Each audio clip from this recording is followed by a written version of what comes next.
I think what's kind of funny, unusual here is looks like they've gotten the sugar level down enough to where now they're going up underneath the 1/4-inch fan-fold insulation, and they're up underneath and raising it up. Now they're on this end. They're raising it up, but see, it's kind of hard to tell. I don't want to drop my camera. Gosh, there's so many bees here. Now they're up, yeah.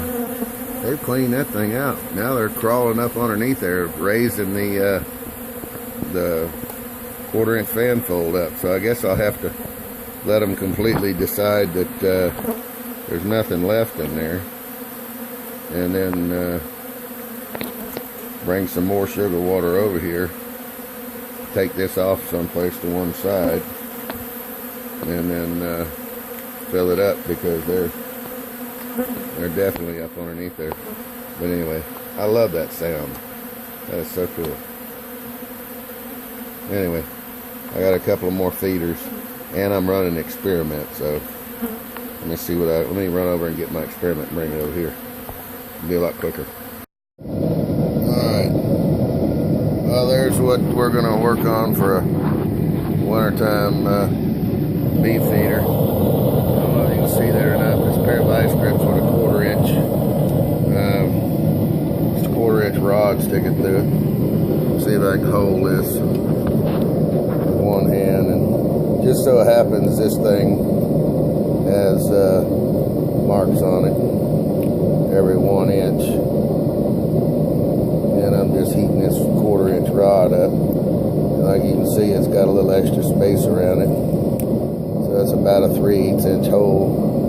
But I doubt very seriously the bees are going to fall down through there. And if they do, they should be able to get back out of it without any problem. As you can see, you can punch quite a few holes fairly quickly. Alright. See where we at here. There we are.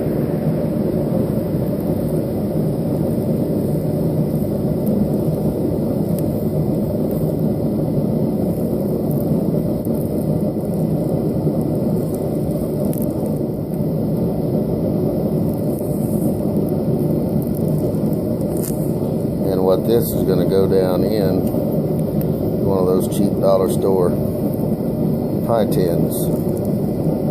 Starting to cool down a little bit.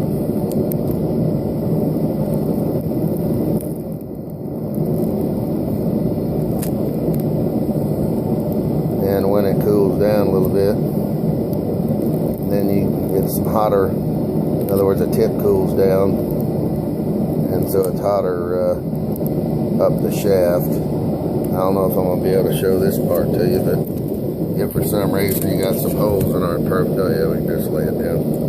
For some reason you got some holes in our perfect, go back the other way. Actually, it's easier if you go through all the way and let it get hotter on down in there.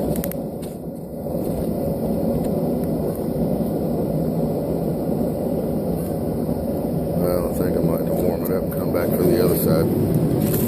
But anyway, you get the idea. And just lay it up there on top of the, this just happens to be a forge, but you can use an alcohol burner, or a little alcohol stove, or a propane torch, or whatever. You don't have to heat it up that long. And seems to do okay. Now that I tried to drill. I used a 1/4-inch drill on the first 2 sets of holes, and that didn't turn out too good.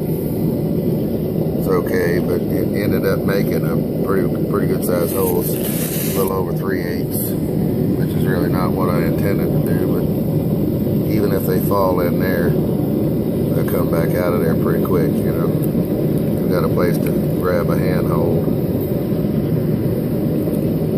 Right here, I'm just finishing those holes out. Let's see.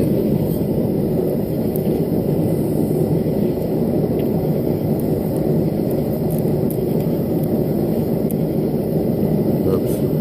Sorry, I'm trying to when I'm doing and film at the same time. That's not working the greatest. Alright, so there we go. Now these will all be stuck together to some extent. Hopefully I won't have to tear them up to get them apart, but probably would do well to slide a knife or something down there, break them apart. Yeah, I think I'll do that. Alright. But I'm sure it'll come apart easy.